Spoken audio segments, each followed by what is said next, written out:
कर्नाटक में जब ये चुनाव जीतते हैं तो वही चुनाव आयोग बिल्कुल ठीक हो जाता है। उस समय ये चाटुकार आयोग नहीं होता है। चुनाव आयोग एक संवैधानिक संस्था है।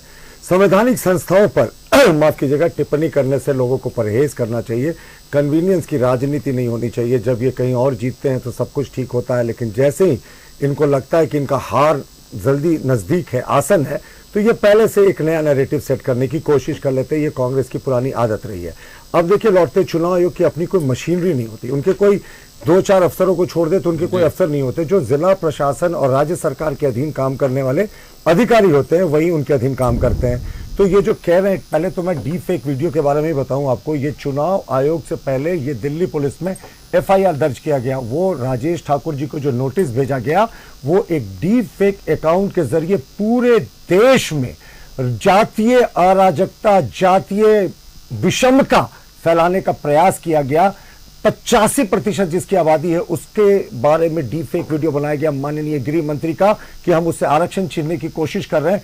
पीटीआई ने फैक्ट चेक में पहले ही दिन बता दिया था ये फेक वीडियो है। और दिल्ली पुलिस ने जब नोटिस किया झारखंड कांग्रेस को, तो इन्होंने एक्स पर इसको रीपोस्ट कर दिया। तो दिल्ली पुलिस के कंप्लेन पर यह अगर ब्लॉकेज हुआ है या एक्स ने इसको अपने इस पर ब्लॉक किया, तो यह बताना चाहिए कि डीप फेक वीडियो डालकर पूरे देश में उन्माद, जातीय हिंसा और अराजकता, गृह युद्ध जैसी स्थिति क्यों फैलाने की कोशिश हो रही थी? क्या आप चाहते थे 85% जनता सड़कों पर आ जाए?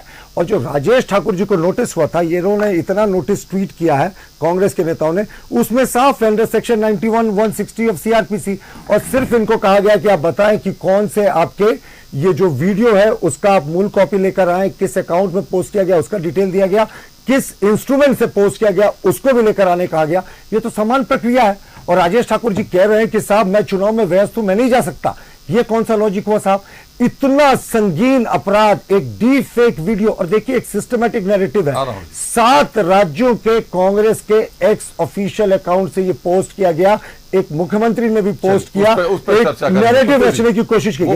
इन्होंने बातें, लेकिन चुनाव आयोग के लिए जिन शब्दों का ये प्रयोग करे बेहद आपत्तिजनक है। हमारे जिन सांसदों का इन्होंने नाम लिया, मैं 100% स्थानीय नीति 60-40 नहीं चलते 3rd और 4th ग्रेड की नौकरियों के लिए बात कर रहा था। लेकिन अगर ये सांसदों पर प्रश्न उठाते हैं तो इनकी कर्मभूमि झारखंड, इनकी जन्मभूमि झारखंड है। और फाइनली अगर इनको जवाब देना होगा ना, तो इनको मुक्तिनाथ उपाध्याय, आर.के. आनंद और के.डी. सिंह उद्योगपति थे बड़े, इनको क्यों टिकट दिया राज्यसभा का जेएमएम ने, इसका भी जवाब देना होगा। इन थैली शाहों को क्या अंडरस्टैंडिंग थी, क्या अंडर द टेबल डीलिंग थी कि इन गैर झारखंडी थैली शाहों को राज्यसभा भेजा गया? किसी झारखंडी के कार्यकर्ता को नहीं भेजा गया। केवल झारखंड में तो लागू नहीं होती, फिर तो देश के स्तर पर देखना होगा। तो फिर ये इन्होंने देश के स्तर पर देखना होगा कि नरेंद्र मोदी जी प्रधानमंत्री होकर वाराणसी तक क्यों चुनाव लड़ते हैं? अभिषेक, सोनिया गांधी जी कहां की है और कहां से चुनाव लड़ती हैं? अगर आप स्थानीयता के मुद्दे पे आएंगे तो ये तो देश के स्तर पर। अभिषेक, मेरी बात भी सुन ले। तो मैं तो कह रहा हूं कि स्थानीयता की बात हम 3rd और 4th ग्रेड की नौकरी में कर रहे हैं, लेकिन इन्होंने जो सांसदों के नाम दिया है, तो ये झारखंड मुक्ति मोर्चा का ट्रैक रिकॉर्ड देख ले। बहाना है झारखंड मुक्ति मोर्चा का ट्रैक रिकॉर्ड भी तो देख ले। चलिए, बाहर के सांसदों को टिकट दिया की कमी है। झामुमो हमेशा कहता रहा है कि जयराम महतो